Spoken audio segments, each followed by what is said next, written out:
Welcome everybody back to the channel. Yes, the real rant reviewer back with you with another rant review of a massive fucking rant on Raging Bull. Yeah, Martin Scorsese again, guys. Big fan of his, as you know, but this one, man.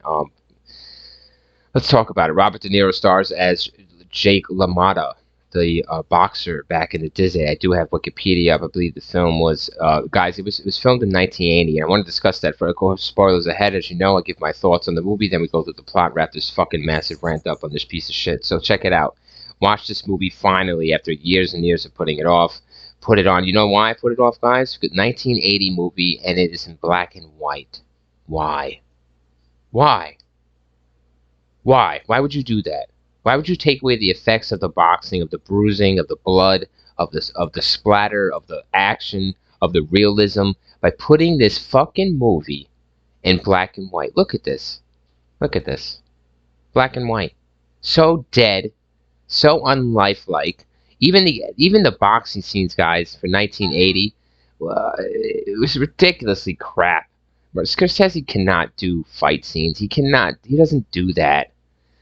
Fucking movie, black and white, ruins the movie, guys. They have some great scenes with De Niro and his wife, and how he's abusive and how he's a drunkard. Look at this fucking guy, man. You don't want to like this guy. Thanks to De Niro. You know, he's a mean son bitch in the ring. He's crazy in the ring, and he's crazy out of it. So we see his life story, and of course we were introduced to Joe Pesci, or his first role here. And he's his brother, and his brother ends up fucking his wife and all this shit. And you know, I love that part. He walks into his home. See, there's parts of the movies I like. He walks into his home and just beats the living crap out of him right in front of his family, for doing that, you know. And then his brother doesn't forgive him for a long time, or forever. But that doesn't make sense to me. You know, his brother's a dickhead. But anyways, look at this. Look at the scene here. He's just egging this guy on to fucking do him. You know, and we all don't know about these fights. You know, these are probably all out of our leagues and shit like that. But anyways, like I said, Scorsese lets me down. De Niro lets me up. The rest of the cast lets me up. Scorsese lets me down with directing. Cinematography is shit. It's garbage. And that's it. You know, man, what a failure. The boxing scenes are crap. I don't even want to watch them. And I just want to watch the actual drama scenes here between him and his wife, and his brother. And his out of the ring life is way more interesting. Please focus on that. Mr. Scorsese, you would have had a fucking this won Academy Awards for Best Picture, for Best Actor, I believe. It does have a memorable soundtrack. Yes, the soundtrack, the main theme of this, I believe it's original, man. It's fucking great. But you see here Jake LaMotta, after years of boxing and what it's done to him after his career ended. But guys, let's go through this fucking stupid plot, a black and white plot here in a 1980 film that should have been in color, and we really would have loved it. You just start with Jake LaMotta, guys. He's a boxer. He's grown up in Brooklyn or Harlem, whatever. He's grown up in New York City, and he's had a hard life. And he's had a brother here, as you see, Joe Pesci. And as Joe Pesci says, "Listen, you should go into boxing." And LaMotta says, "All right." I guess he's beaten up as a kid. You know how the fucking story goes with every fucking person that fights, right? I've been beat up as a kid. I got in so many fights. I've ran into plenty of those as I kid myself personally and beat their asses. But I'm not a professional fighter. So let's just talk like this. Let's talk real rant reviewer. Fucking A. He's a fighter. His brother backs him. I like that. He manages him. And then LaMotta, Jake here, Mr. De Niro, gets so successful. Of course, look at this. He gets a beautiful girl in the neighborhood he wants. He gets her, but she goes around the neighborhood though, guy. She's sleeping with people, including Mr. LaMotta's brother. He has suspicions, but he has no proof up until a certain point. But you follow LaMotta as he is out of the ring, his love life, his personal life, his anger issues, his drunk issues, how he likes to drink and lose control. And he does it in the ring, boys. He loses control in the fucking ring. All right? I never seen anything like that. And anyways,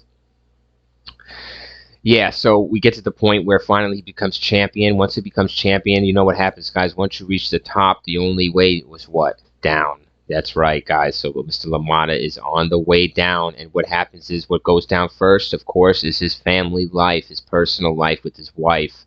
It comes to a head. You know, She can't put up with his anger outbursts, but look at her. She's cheating. You know, I'm not going to play the blame game, guys.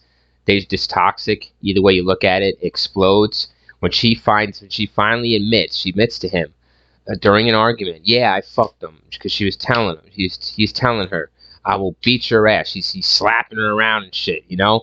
And he's like, tell me, did you fuck him? And she's like, yeah, I fucked him and I sucked his dick and all this shit.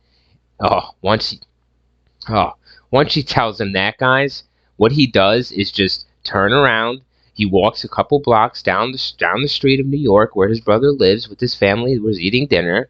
He walks right in and he takes his brother and he punches him in the face 10 to 15 times in front of his family. You know, knocking him out, fucking him up, and then walks out. And what would you do? You know, leave a comment.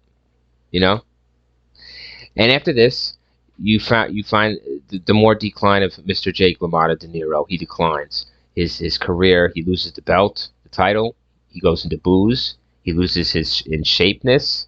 He doesn't care for boxing anymore. He does terrible things. Not terrible things, but bad things. He gets arrested for underage sleeping with women. He's runs a nightclub where he's now a comedian, and he's not a very good comedian. He lost his looks, if he ever had them.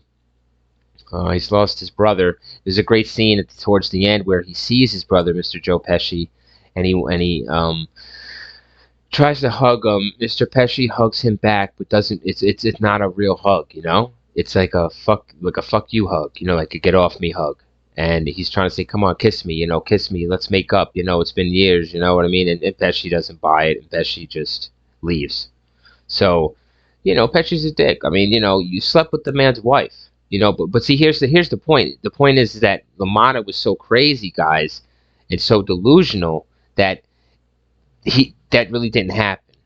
So that was the point. That's why Pesci held it against him for his whole life, because he beat him up in front of his family for nothing, because he did not sleep with his wife. That's what this, you know, what you could get from it. But it's two ways you could take from it. I mean, you know, Scorsese do some better writing. I mean, you know, I want to take one way, I don't want to take two, but that's just what I got from it.